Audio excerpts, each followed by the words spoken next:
आदे अलक निरंजन। मी सर्वात आधी नवनाथ महाराजांचे आभार मानतो की त्यांनी माझी परिक्रमा, आमची सर्वांची परिक्रमा यात्रा ही सफल केलेली आहे। दुसरे मी निसर्गाचे आभार मानतो का तर संतोष भाऊंनी जशी गाडीची व्यवस्था केली ती बसल्यानंतर आम्ही सर्व निसर्गाचा आनंद लुटत होतो, त्यामुळे मी निसर्गाचे पण सुद्धा मी आभार मानतो। 3 नंबर मी हे रुपेश आहेत ड्रायव्हर यांचे आभार मानतो, त्यांनी सुखरूप आम्हाला इथपर्यंत आणलेलं आहे।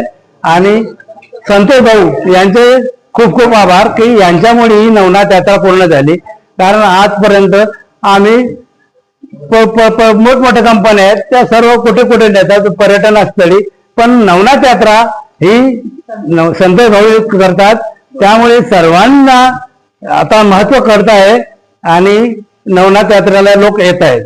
बाकी सर्व आम्ही व्यवस्थित आहोत। नमो महादेव। महादेव अलग अलग नाही।